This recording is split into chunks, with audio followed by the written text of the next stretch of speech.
विद्यार्थी मित्रांनो, पाठीमागच्या व्हिडिओमध्ये आपण समन्वय म्हणजे काय, समन्वय या संज्ञेचा अर्थ आणि व्यवसाय संघटनेच्या दृष्टिकोनातून समन्वयाचे जे महत्त्व आहे त्याचा अभ्यास केलेला आहे. विद्यार्थी मित्रांनो, या व्हिडिओमध्ये या तासाला आपण व्यवस्थापनाच्या कार्यापैकी व्यवस्थापनाचं शेवटचं कार्य नियंत्रण या कार्याचा अर्थ आणि नियंत्रण या कार्याचं व्यवसाय संघटनेच्या दृष्टिकोनातून असलेलं जे महत्त्व आहे त्याचा अभ्यास करणार आहोत. बघा विद्यार्थी मित्रांनो, व्यवस्थापन कार्याची सुरुवात ही नियोजनाच्या कार्याने होते. म्हणजे आपण असं म्हणतो की नियोजन हे व्यवस्थापनाचे प्राथमिक आणि मूलभूत कार्य आहे. म्हणजे व्यवस्थापन कार्याची सुरुवात ही कोणत्या कार्याने होते? नियोजनानं होते. तर व्यवस्थापन कार्याचा शेवट हा नियंत्रण कार्याने होतो. बघा विद्यार्थी मित्रांनो, वार्षिक परीक्षेमध्ये या दोन्हीवरती तुम्हाला रिकाम्या जागामध्ये प्रश्न विचारलेला असतो. टिंबटिंब हे व्यवस्थापनाचे प्राथमिक कार्य आहे, तर त्या ठिकाणी आपल्याला उत्तर लिहायचं असतं कोणतं? नियोजन हे व्यवस्थापनाचे प्राथमिक कार्य आहे. तर दुसरा प्रश्न शेवटच्या कार्यावरती विचारलेला असतो. टिंबटिंब हे व्यवस्थापनाचे शेवटचे किंवा अंतिम कार्य आहे, तर त्या ठिकाणी आपल्याला उत्तर लिहावं लागेल नियंत्रण. काय लिहावं लागेल? नियंत्रण. म्हणजे व्यवस्थापन कार्याची सुरुवात ही नियोजनाने होते, तर व्यवस्थापन कार्याचा शेवट हा कोणत्या कार्यानं होतो? नियंत्रणानं होतो.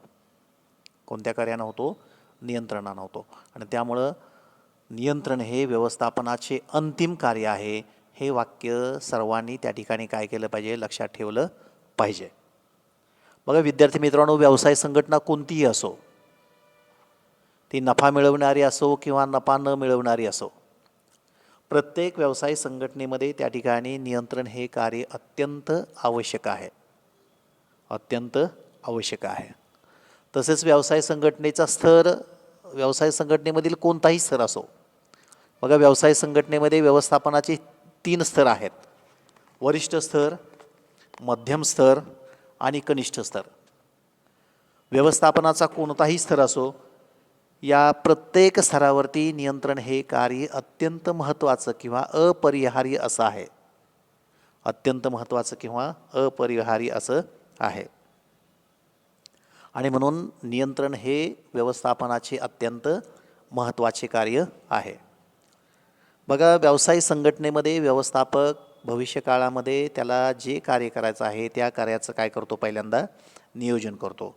आणि या केलेल्या नियोजनाची परिणामकारकता निश्चित करणे, केलेल्या नियोजनाची परिणामकारकता निश्चित करणे हे नियंत्रण कार्यामधून काय होतं? शक्य होतं. आणि म्हणून नियोजन आणि नियंत्रण ही दोन्हीही कार्य व्यवसाय संघटनेच्या दृष्टिकोनातून अत्यंत महत्त्वाची आहेत. मग नेमकं नियंत्रण म्हणजे नेमकं काय? आपल्या शब्दामध्ये किंवा आपल्या भाषेमध्ये नियंत्रण या शब्दाचा आपल्याला नेमका काय अर्थ घेता येईल? बघा विद्यार्थी मित्रांनो, व्यवसाय संघटनेमध्ये नियोजन करत असताना व्यवस्थापनानं किंवा व्यवस्थापकानं त्या ठिकाणी व्यवसाय संघटनेची काही ध्येय धोरणं ठरवलेली असतात. काही ध्येय धोरणं ठरवलेली असतात. म्हणजे एक निश्चित असं त्या ठिकाणी मानक ठरवलेलं असतं आणि त्यानुसार नियोजन करून संघटन, समन्वय, कर्मचारी भरती या सर्व कार्याच्या मदतीनं त्या ठिकाणी काय केलं जातं? ही कार्य पार पाडण्याचा प्रयत्न केला जातो. आणि हे कार्य पार पाडत असताना तुम्ही ठरवलेलं ध्येय धोरण, ठरवलेलं उद्दिष्ट, ठरवलेलं मानक आणि प्रत्यक्षात तुम्ही जे काही साध्य केलेलं आहे, प्रत्यक्षात जे तुम्ही काही साध्य केलेलं आहे याची तुलना ही नियंत्रणामध्ये केली जाते. याची तुलना ही कशामध्ये केली जाते? नियंत्रणामध्ये केली जाते. उदाहरणार्थ, समजा एक सहकारी साखर कारखाना आहे आणि या साखर कारखान्यानं आपल्या गळीत हंगामाचं नियोजन करताना त्या ठिकाणी उद्दिष्ट ठरवलं होतं किंवा एक मानक ठरवलं होतं की दररोज 2500 मेट्रिक टन काय करायचं? त्या ठिकाणी ऊसाचं गाळप करायचं. काय करायचं? गाळप करायचं. हे ठरवलेलं मानक आहे आणि प्रत्यक्ष कामगिरीचं मग त्याच्यानंतर आपण मोजमाप करतो. मग 1 महिना कारखाना चालला समजा, तर 1 महिन्यामध्ये सरासरी दररोज किती टन ऊसाचं आपण गाळप केलं? एक दिवशी 2100 केलं, एका दिवशी 2200 टन केलं. 2300 टन केलं, एखाद्या दिवशी 1900 टन केलं, है की नाही. एखाद्या दिवशी 2500 केलं, 2550 केलं, है की नाही. म्हणजे महिन्यामध्ये समजा सरासरी 2300 टन ऊसाचं गाळप त्या ठिकाणी काय झालं दररोज सरासरी कारखान्यानं केलेलं असेल. तर प्रत्यक्ष ठरवलेलं मानक काय होतं आपलं, दररोज 2500 मेट्रिक टन काय करणं त्या ठिकाणी गाळप करणं. आणि प्रत्यक्ष केलेली कामगिरी किती, 2300 मेट्रिक टन सरासरी प्रत्येक दिवशी, आहे की नाही. तर या दोन्हीची तुलना करणं त्याला काय म्हणतो आपण त्या ठिकाणी, नियंत्रण असं म्हणतो. काय म्हणतो, नियंत्रण असं म्हणतो. म्हणजे या दोन्हीची तुलना करून आपण 200 मेट्रिक टन ऊसाचं का गाळप करू शकलो नाही, त्याची कारणं शोधणं, त्याच्यावरती काय करणं त्या ठिकाणी उपाययोजना करणं, आहे की नाही. याचा समावेश हा नियंत्रणामध्ये होतो. याचा समावेश कशामध्ये होतो, त्या ठिकाणी नियंत्रणामध्ये होतो. म्हणजे प्रत्येक आपण ठरवलेली कामगिरी आणि आपण प्रत्यक्षात पार पाडलेली कामगिरी याच्यामध्ये जो फरक आहे तो फरक कशामुळं पडला त्याची कारणं शोधणं आणि ती कारणं शोधून त्याच्यावरती सुधारात्मक उपाययोजना करणं, त्याच्यावरती काय करणं, सुधारात्मक उपाययोजना करणं. ही जी प्रक्रिया आहे त्या प्रक्रियेला काय म्हणतो त्या ठिकाणी आपण नियंत्रण असं म्हणतो. काय म्हणतो, नियंत्रण असं म्हणतो. विद्यार्थी मित्रांनो, नियंत्रणाच्या विविध तज्ज्ञांनी त्या ठिकाणी काय केलं, विविध प्रकारच्या व्याख्या केलेल्या आहेत. त्यापैकी काही व्याख्यांचा आपण या ठिकाणी अभ्यास करणार आहोत. आणि त्यामधली पहिली व्याख्या आहे कोंट्स आणि ओडोनेल. कोंट्स आणि ओडोनेल या दोघांच्या मते त्या ठिकाणी मानकांच्या आधारे यशाचे मोजमाप करणे आणि विचलन सुधारून नियोजनाप्रमाणे उद्दिष्ट साध्य होतील हे सुनिश्चित करणे म्हणजे व्यवस्थापकीय नियंत्रण होय. म्हणजे तुम्ही जे ठरवलेली मानक आहेत त्या मानकाच्या आधारे त्या ठिकाणी आपण कितपत यश साध्य केलेलं आहे याचं मोजमाप करायचं आणि मग त्याच्यामध्ये जो काही फरक पडतो आहे तो फरक का पडला, आपण ते का साध्य करू शकलो नाही, तर त्यासाठी काही सुधारणा काय करायच्या त्या ठिकाणी सुचवायच्या आणि नियोजनाप्रमाणे आपण जे ठरवलेली उद्दिष्ट आहेत, ही जी उद्दिष्ट आहेत ही उद्दिष्ट साध्य कशी होतील हे सुनिश्चित करणं यालाच काय म्हणतो आपण व्यवस्थापकीय नियंत्रण असं म्हणतो. त्यानंतर एक दुसरी व्याख्या डेल हेनिंग यांनी केलेली आहे. नियंत्रण ही एक अशी प्रक्रिया आहे ज्यात नियोजनबद्ध कृतीतून कार्यपूर्ती करण्याचा प्रयत्न केला जातो. नियंत्रण ही एक अशी प्रक्रिया आहे ज्यात नियोजनबद्ध कृतीतून कार्यपूर्ती करण्याचा प्रयत्न केला जातो. त्यानंतर तिसरी व्याख्या फिलिप कोटलर यांनी केलेली आहे. प्रत्यक्ष परिणाम आणि अपेक्षित परिणाम हे जास्तीत जास्त जवळ आणण्यासाठी केलेल्या प्रयत्नांच्या प्रक्रियेला नियंत्रण असं म्हणतात. प्रत्यक्ष परिणाम आणि अपेक्षित परिणाम हे जास्तीत जास्त जवळ आणण्याच्या केलेल्या प्रयत्नांच्या प्रक्रियेला काय म्हणतात, नियंत्रण असं म्हणतात. मग अशा आपण जे उदाहरण पाहिलं होतं की दररोज आपण काय ठरवलं होतं, अपेक्षित परिणाम काय होता आपला, दररोज 2500 मेट्रिक टन ऊसाचं काय झालं पाहिजे, गाळप झालं पाहिजे. महिन्यामध्ये सरासरी आपलं गाळप किती झालं त्या ठिकाणी 2300 मेट्रिक टन झालं, ठीक आहे.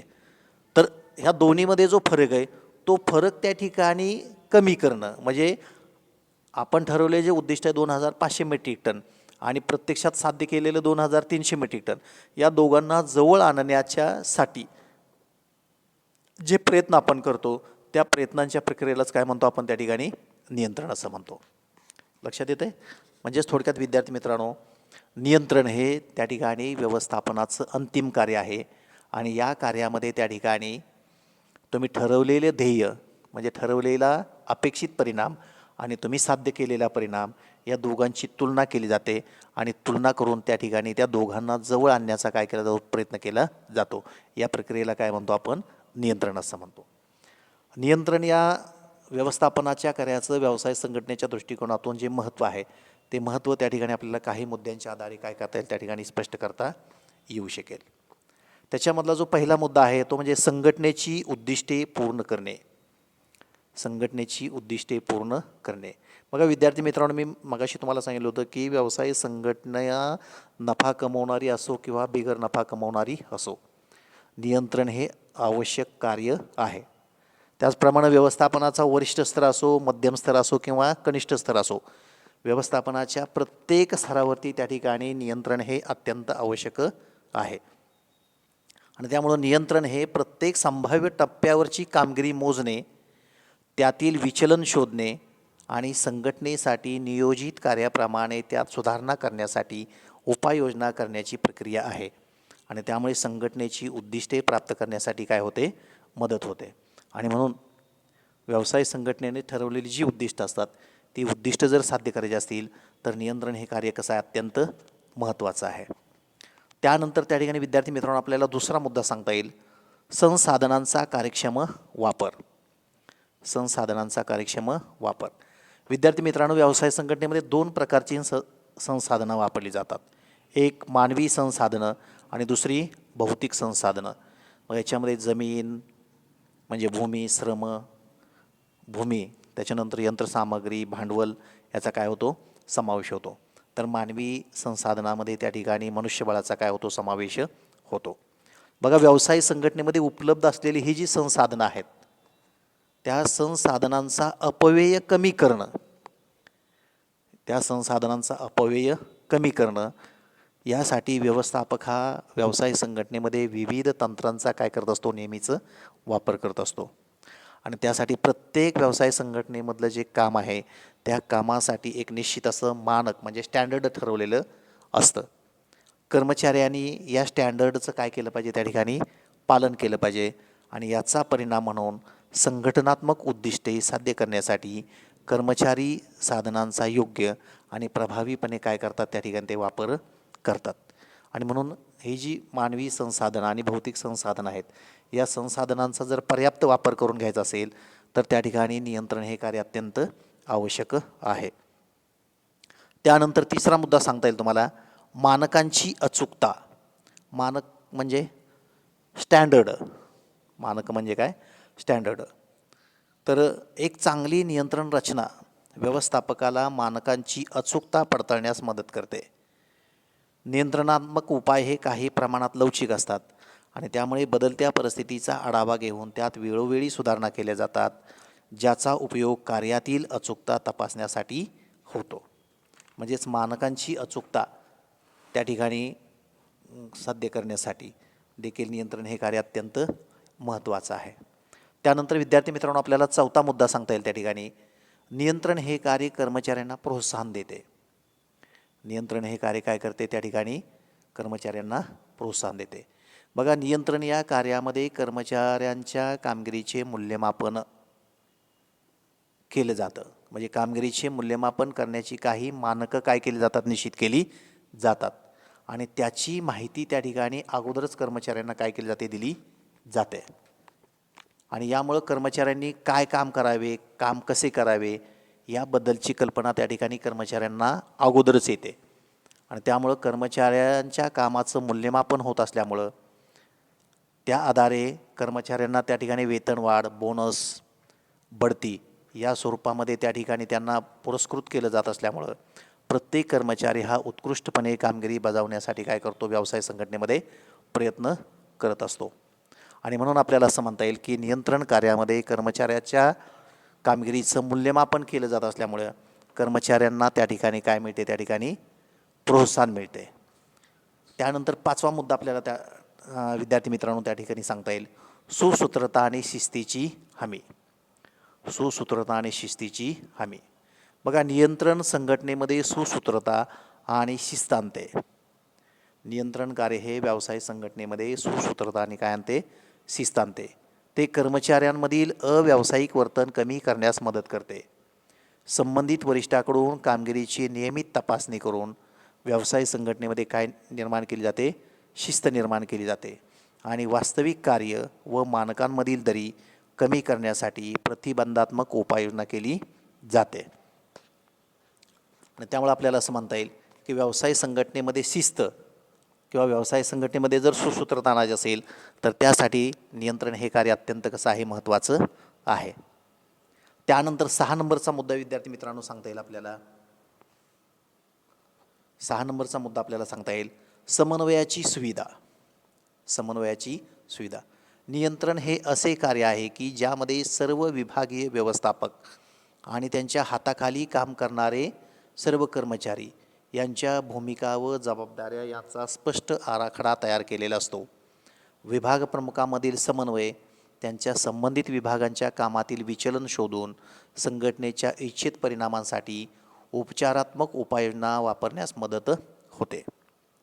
आणि त्यामुळं व्यवसाय संघटनेमध्ये त्या ठिकाणी समन्वयाची काय होते, त्या ठिकाणी सुविधा निर्माण होते. त्यानंतर विद्यार्थी मित्रांनो आपल्याला 7 नंबरचा मुद्दा सांगता येईल, मानसिक दबाव. बघा, नियंत्रण या कार्यामध्ये कर्मचाऱ्यांच्या कामगिरीचे मूल्यांकन हे मानकावर ठरवले जाते.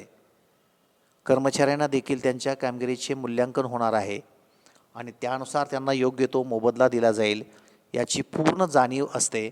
आणि त्यामुळे मनोवैज्ञानिकदृष्ट्या त्यांच्यावरती त्या ठिकाणी दबाव असतो आणि त्यामुळं प्रत्येक कर्मचारी त्या ठिकाणी उत्कृष्ट कामगिरी करण्यासाठी काय होतो, त्या ठिकाणी प्रवृत्त होतो. कारण त्यांना माहीत असतं की आपण केलेल्या कामाचं त्या ठिकाणी मूल्यांकन होणार आहे आणि मूल्यांकन होऊनच त्यानुसारच त्या ठिकाणी आपल्याला काय दिलं जाणार आहे, वेतन दिलं जाणार आहे. आणि त्यामुळे आपण चांगल्या गुणवत्तेचं, चांगल्या दर्जाचं आणि कार्यक्षमपणे काय केलं पाहिजे, काम केलं पाहिजे, असा दबाव त्या ठिकाणी कर्मचाऱ्यांच्यावरती काय होतो, त्या ठिकाणी निर्माण होतो. त्यानंतर 8 नंबरचा मुद्दा आपल्याला सांगता येईल त्या ठिकाणी, संघटनात्मक कार्यक्षमता आणि प्रभावशीलता. नियंत्रणाचे घटक व्यवस्थापकाला जबाबदार बनवितात, उत्कृष्ट कामगिरीकरता प्रोत्साहन देतात आणि विभागांमध्ये समन्वय साधण्याचे काम करतात. यामुळे संघटनेचा प्रभावीपणा व कार्यक्षमता याची काय पडते, त्या ठिकाणी खात्री पडते. त्यानंतर विद्यार्थी मित्रांनो 9 नंबरचा मुद्दा आपल्याला सांगता येईल, चांगली सामाजिक प्रतिमा निर्माण होते. नियंत्रण कार्य संघटनेची एकंदरीत कामगिरी सुधारण्यासाठी मदत करते. नियंत्रण कार्य संघटनेची एकत्रित कामगिरी सुधारण्यासाठी मदत करते. व्यवसायामधील प्रगती, पूर्वनिर्धारित मानके आणि प्रत्यक्ष कामगिरी यांच्यातील फरक कमी असल्यास त्यातून संघटनेचा विकास होतो. योग्य नियंत्रणाच्या मदतीने हे साध्य करता येते. त्यामुळे व्यवसाय संघटनेची एक चांगली सामाजिक प्रतिष्ठा निर्माण होते. व्यवसाय संघटनेला समाजामध्ये त्या ठिकाणी नावलौकिक निर्माण होण्यासाठी काय होते, मदत होते. आणि म्हणून नियंत्रण हे कार्य अत्यंत महत्त्वाचं आहे. आणि त्यानंतर शेवटचा मुद्दा आपल्याला सांगता येईल, मार्गदर्शक म्हणून कार्य. बघा, नियंत्रण कार्यात कामगिरीचा मानक संच प्रदान करतात. नियंत्रण कार्यात कामगिरीचा मानक संच प्रदान करतात. व्यवस्थापक आणि त्यांच्या हाताखालील कर्मचारी त्यानुसार कार्य करतात. वेळ पडल्यास या मानकांची मदत घेऊन ते इच्छित यश प्राप्त करू शकतात. अशा प्रकारे कार्य नियंत्रित करण्यासाठी केलेले उपाय व्यवस्थापनाला भविष्यातील कामाचे नियोजन करण्यासाठी काय होतात, मार्गदर्शक ठरतात. या पद्धतीनं त्या ठिकाणी नियंत्रण कार्याचे आपल्याला महत्त्व विशद करत असताना 10 मुद्दे काय करता येईल, त्या ठिकाणी सांगता येऊ शकतील. तर विद्यार्थी मित्रांनो, याच्यावरती वार्षिक परीक्षेला त्या ठिकाणी 5 मार्काचा प्रश्न नियंत्रणाचे महत्त्व स्पष्ट करा असा काय केलेला असतो, विचारलेला असतो. त्याचप्रमाणे 2 रिकाम्या जागा मी तुम्हाला सांगितल्या की टिंबटिंब हे व्यवस्थापनाचे अंतिम कार्य आहे. तर त्या ठिकाणी आपल्याला काय उत्तर लिहायचं आहे, त्या ठिकाणी नियंत्रण हे व्यवस्थापनाचे अंतिम कार्य आहे आणि टिंबटिंब हे व्यवस्थापनाचे प्राथमिक किंवा मूलभूत कार्य आहे. त्या ठिकाणी आपल्याला काय लिहायचं आहे, नियोजन हे व्यवस्थापनाचे प्राथमिक किंवा मूलभूत कार्य आहे. म्हणजे आपल्याला असं म्हणता येईल की व्यवस्थापन कार्याची सुरुवात ही नियोजनाने होते, तर व्यवस्थापन कार्याचा शेवट हा कोणत्या कार्यानं होतो, त्या ठिकाणी नियंत्रण या कार्यानं होतो. हे वाक्य अत्यंत महत्त्वाचं आहे, ते काय केलं पाहिजे, तुम्ही सर्वांनी लक्षात ठेवलं पाहिजे. विद्यार्थी मित्रांनो, उद्यापासून आपले अकाउंटन्सी, अर्थशास्त्र, इंग्रजी या विषयाचे जसे ऑनलाईन तास आहेत त्याच पद्धतीनं आपलेही ऑनलाईन तास उद्यापासून त्या ठिकाणी काय होतील, सुरू होतील. त्याचं जे वेळापत्रक आहे ते वेळापत्रक तुम्हाला त्या ठिकाणी काय केलं जाईल, आपल्या ग्रुपवरती पाठवलं जाईल आणि त्या ग्रुपवरती पाठवलेल्या वेळापत्रकानुसार त्या ठिकाणी आपण त्या तासाला काय व्हायचं आहे, त्या ठिकाणी जॉईन व्हायचं आहे. तासाला जॉईन होत असताना त्या ठिकाणी आपल्याकडं नोट्स किंवा त्या ठिकाणी मुद्दे लिहून घेण्यासाठी वही पेन असली पाहिजे की ज्यामुळं ते मुद्दे तुम्हाला शॉर्टमध्ये त्या ठिकाणी काही शब्द तुम्हाला लिहून घेता येतील आणि त्याच्या आधारे तुम्हाला काय करता येईल, त्या ठिकाणी अभ्यास करता येऊ शकेल. तर या पद्धतीनं उद्यापासून आपले जे तास आहेत ते तास त्या ठिकाणी कसे होतील, ऑनलाईन तास इतर विषयाप्रमाणे सुरू होतील. वाणिज्य संघटन या विषयाप्रमाणे चिटणीस व्यवसाय किंवा चिटणीसाची कार्यपद्धती या विषयाचे देखील तास त्या ठिकाणी ऑनलाईन त्या ठिकाणी होणार आहेत. त्याचंही वेळापत्रक त्या ठिकाणी तुम्हाला तुमच्या ग्रुपवरती त्या ठिकाणी पाठवलं जाईल. त्याही तासाला त्या ठिकाणी आपण सर्वांनी काय केलं पाहिजे, त्या ठिकाणी उपस्थित राहिलं पाहिजे. धन्यवाद.